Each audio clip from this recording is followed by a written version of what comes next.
चित्रकूट में भगवान वास कर रहे हैं। सुमंत्र जी आए वापस, संदेश मिला श्री चक्रवर्ती जी महाराज को।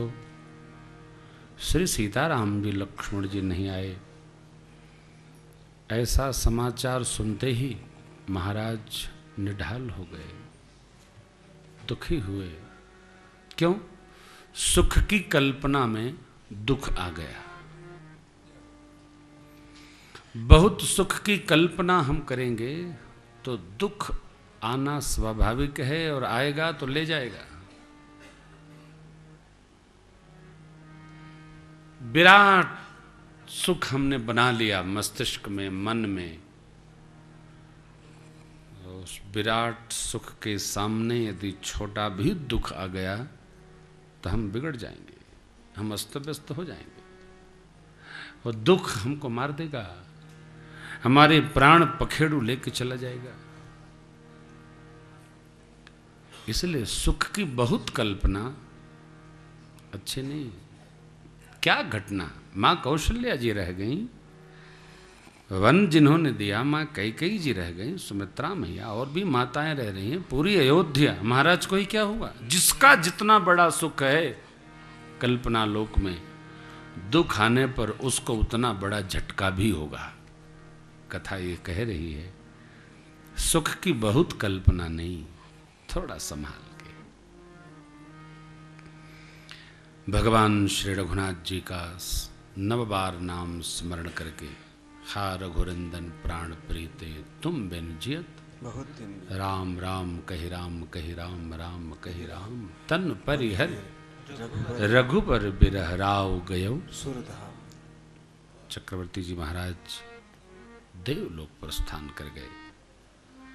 थोड़ा समय से पहले चले गए। कोई भी शरीर शांत होता है तो आदमी कहता है अभी मरने लायक नहीं थे। जो मरने लायक नहीं रहेगा वो मरेगा क्यों? हिले रोजी बहाने मौत। मृत्यु को जब आना है तभी आएगी। ये बच सकते थे, वाह, बचने वाले को कोई मारने वाला नहीं पैदा, और जिसको जाना है उसे कोई बचाने वाला नहीं पैदा। मारने वाला है भगवान, बचाने वाला भी है भगवान। अरे हमारे डॉक्टर साहब कहते हैं, वो बिल्ली कुम्हार के अवा में बैठी बच्ची, बिल्ली की बच्चा वो नहीं मरा। बुआ जी जिनको शाल मिली थी कि शाल ओढ़कर बैठोगी अग्नि नहीं जलाएगी, बुआ जी जल गई शाल के साथ और भतीजे राम बच गए। क्या है? भक्त का कोई बाल बांका नहीं कर सकता। जिसका जब जो होना तभी होगा। सावधान, कर्म न बिगड़े साहब, कर्म बिगड़ेगा मुश्किल होगी। श्रवण कुमार के माता पिता का श्राप तो लगने था ना। क्या राम जी को पता नहीं? ज्ञात अज्ञात करतुम अकर्तुम भगवान सबको जानने वाले, हरिव्यापक सर्वत्र समान। आप मर्यादा पुरुषोत्तम भी राम जी को मान लीजिए तो भगवान राम कहते हैं ऐसा होगा, आएगा, ये भी आ सकता है, इसको स्वीकार करना, वरना मुश्किल होगी। सुख भी आएगा, दुख भी आएगा। राही मनवा ये भी अपना साथी है, ये आएगा। सुख में फूलो नहीं, दुख में फूलो नहीं। हम सबके लिए नहीं है, साधक के लिए है, भक्त के लिए है। बावलापन ठीक नहीं, सहज अवस्था आनंदवर्धन होगा। लिखा बाबा ने, जियन मरण फल क्या, जियत राम विधु बदन निहारा, राम बिरह कर मरण संवारा। जीने का फल है राम दर्शन और जाने का फल है राम स्मरण। एक गीत है, पुराना है लेकिन नया जैसा है। कब से शुरू करें? अभी से, अभी से। हमारे एक परिचित थे, उनका 13 साल का पौत्र नहीं रहा। गांव के थे हमारे। टेलीफोन आया, हमने कहा कैसे हैं आप, आए नहीं? बोले बाबू हमारा नाती नहीं रहा। मन बड़ा दुखी हुआ। वही उनका एक संहार था। बहुत रोए। अब क्या क्या क्या कहेंगे आप? जिंदगी का जिस्म, आदमी का जिस्म क्या है जिस पे सैदा ये जहां, एक मिट्टी की इमारत ये भी मिट्टी का मकान, खून का गारा बना है ईंटें समें हड्डियां, चंद श्वासों पे अड़ा है ये ख्याल है, मौत की पुरजोर आंधी जब इसे टकराएगी तो टूट करके ये इमारत खाक में मिल जाए। कब शुरू करें? अब देर हो रही है, देर हो गई, जल्दी करो। आग लगी हो तो पूछेंगे कब से बुताना शुरू करें? अभी बचेगा ही नहीं, तू भी जल जाएगा। लोग कहते हैं अब बस 2 साल और बचा है, इसके बाद तो हमको भजन ही करना है। सीताराम, 2 साल बाद भजन करने लायक बचोगे रहोगे तब न करोगे। आप देख रहे होंगे ना, दर्शन करने कई लोगों को वो पीठ पर लाद के लाते, चल भी नहीं पाते, डोली वाले भाई लोग ले जाते। मैं सबको कहता हूं, इस घड़ी तक आने के पहले चल कर दर्शन कर लो। चरण राम तीरथ चली जाए। तीर्थ में जाने से भगवत भजन का मन बनता है। आप यहां आए, महीनों आप आनंद में रहेंगे। हमारे आदरणीय धर्माधिकारी जी ने अच्छा रस चखा दिया। बगल में भुसुंडी सरोवर है, चल जैसी बद्रीनाथ की इच्छा। ये यत्न करिए, हमारा तो गया साहब, अब हमारों का सिद्ध हो जाए। बच्चे जहां हैं वहीं से शुरू करें भजन, देर न हो, देर न हो जाए। भगवान के भजन में कहीं देर न हो जाए। जितना शेष है उसको विशेष बना लिया जाए, कुछ अवशेष नहीं रह जाएगा। जो बचा है शेष उसको करें विशेष, बचेगा नहीं अवशेष, मिल जाएंगे अवधेश।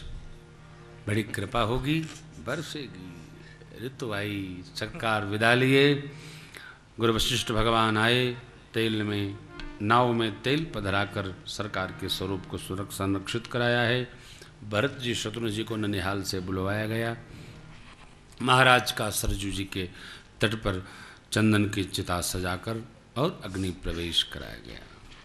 स्वरूप का पितु हितु भरत कीन जस करनी, सो मुख लाख जाय नहीं बरनी। त्रयोदश संस्कार हुआ, श्रद्धांजलि सभा रखी गई और उसमें गुरुदेव भगवान वशिष्ठ जी का पावन उपदेश भया। गुरु जी ने 12 सोचनियों का वर्णन किया है। हेतु क्या?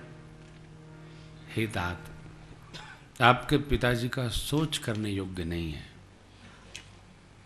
जिनके आराम जी, आप, लक्ष्मण, भरत, शत्रुघ्न ऐसे 4 लायक पुत्र हों, उस पिता का क्या सोच करना?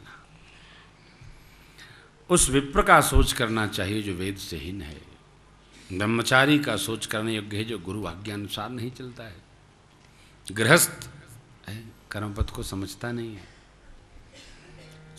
उस धर्मपत्नी का सोच करना चाहिए जो पति के साथ छल करती है और कुटिल स्वभावी है, कलही है, इच्छा के अनुसार चलती है।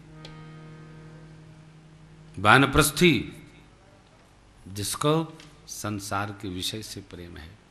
विरक्त का सोच करना चाहिए कि जो आसक्त है और विरक्त भाव छोड़कर संसार के सामग्री का संग्रह करता है।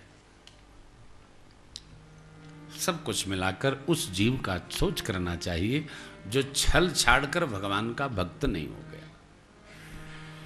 सोचनी सब ही विधि सोई, जो न छाड़ छल हरिजन होई। जो भगवान का आनंद नहीं हो गया, प्रभु का, घर वालों के, संसार वालों के, पर भगवान को छोड़कर सबके हम हो गए, हमारा सोच कर नहीं हो गए। अकारण किसी की चुगलई करे वो जीव तो सोच कर नहीं हो गए। निंदक है, निंदा करता है। आपके पिताजी का नहीं। विधि हरिहर सुरपति दिसनाथा, वर्ण ही सब दशरथ गुण गाथा। आपके पिताजी का देखो, जैसा हम रहते हैं लोग प्रशंसा करते हैं। जिसकी मर्त्यलोक में कीर्ति है उसकी देवलोक में भी कीर्ति है, और जिसकी यहां अपकीर्ति है उसकी वहां भी अपकीर्ति है। व्यवहार शास्त्र अलग नहीं है, सम है। हम ऐसा कर्म न करें कि लोग हमारी निंदा करें, हम ऐसा कर्म करें लोग हमारी प्रशंसा करें। लोग प्रशंसा करेंगे तो ये तो हमारा मर्त्यलोक है। देवलोक जाना है अथवा लौट के ही आना है तो कर्म हमारे साथ लगे हैं ना, इसलिए हम कर्म का संहार करें, श्रेष्ठ कर्म करें। गुरुदेव भगवान ने रखा, आपके पिताजी ने आपकी मां को 2 वचन दिया। आपके बड़े भाई राम जी ने एक वचन का पालन किया। योग्य है पुत्र कि बड़ा जिसका पालन करे, छोटे को उसका अनुगमन करना चाहिए। वन में उन्हें सुख मिलेगा, माताएं आपकी प्रसन्न हो जाएंगी, मुझे भी बड़ी आत्मिक शांति होगी। बहुत प्रसंग है।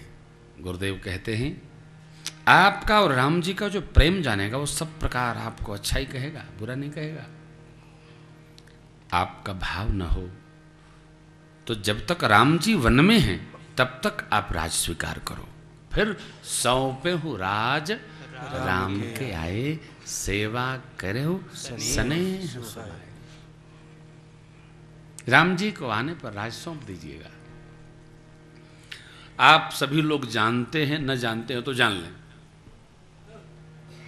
कुर्सी पकड़ना तो कठिन है, कुर्सी पकड़ने के बाद छोड़ना सरल नहीं है। इसलिए अनुज को चाहिए कि ज्येष्ठ भाई के कुर्सी पर न बैठे, पुत्र को चाहिए पिता की गादी पर न बैठे, शिष्य को चाहिए सदगुरु की गादी पर न बैठे। ये व्यवहार है ऐसा।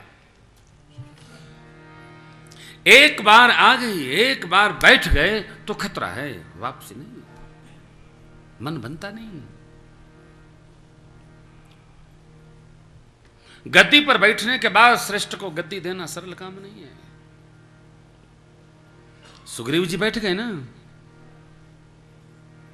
बाली 1 गदा मारते, 2 गदा मारते, 10 गदा मारते, पैर पकड़ लेते, 10 गदा मारते, मूर्छित हो जाते, दवा जड़ी बूटी लगती, ठीक हो जाते। नहीं, बाली आए, देखे तो बैठे रहे, फिर खींच के मारना पड़ा सुग्रीव को। बाली ने खींच के मारा, झपट के मारा। क्यों? ये बैठे रहे कि मैं ही राजा हूं। अब बाली कहां से आ गया? अधिकार एक बार मिल जाए छूटता नहीं है। भरत जी ने बहुत चिंतन किया इस पर, सचिव जी ने समर्थन किया, मां ने अनुमोदन किया, पूत पत्र गुरु आयस। अरे राज सत्ता जब इधर उधर जाने वाली होती है ना तो मंत्री लोग दोनों ओर होते हैं, या तो ये या तो यो। सचिव जी ने कहा रघुपति आए उचित जस तस तब करब, बहुत जो अच्छा लगे करिएगा। मां ने कहा पालन करिए गुरु जी की आज्ञा का। बस भरत जी के नेत्र झरझरा उठे मां की बात सुनकर। सानी सरल रसमा तुबानी सुन भरत व्याकुल भई। क्यों? भगवान वन में हैं और मुझे गुरु जी, सचिव जी, मां सब राज लेने को कह रहे हैं। अरे देखिए, हमको जब अधिकार मिल रहा हो या हम छीन रहे हों, जो भी परिस्थिति हो, तब हमको अपने क्षमता के बारे में विचार करना चाहिए कि जो अधिकार हम लेने के लिए लड़ रहे हैं, झगड़ रहे हैं, हम उसको संभाल सकते हैं क्या? भर्तृहरि महाराज कहते हैं ऐश्वर्य सबसे नहीं संभलता। ऐश्वर्य जिसके चरण से आता है उसी के साथ विदाई करता है, वो अपना रुकता नहीं। जिसके साथ आया द्वारिका भगवान श्री कृष्ण ने बनाई। यदुवंशियों को भगवान कृष्ण ने जन्म दिया, लेकिन भगवान जब गए, जाने लगे, ऐश्वर्य प्राप्त परमात्मा श्री कृष्ण वासुदेव, तो यदुवंशी भी चले गए और द्वारिका को भी भगवान ने विदा कर दिया। क्यों? जगदीश ने संभाला है, बनाया है, कौन संभालेगा? वो बड़े भाग्यशाली पिता और सदगुरु होते हैं जिनके बाद की पीढ़ी उनके ऐश्वर्य को संभाल लेती है। संभाल लेगी कब? जब वैसा ही तप कर सके, नहीं तो मुश्किल है, होता नहीं। इसलिए किसी तरह घसीट के दूसरी पीढ़ी चलती है, तीसरी पीढ़ी फिर बोरे पर नमक बेचती है। क्यों? तप देखा नहीं, तप करना नहीं। लेकिन जो तप करेगा उसकी पीढ़ी दर पीढ़ी चलती रहती है। ऐश्वर्य तप से रुकता है।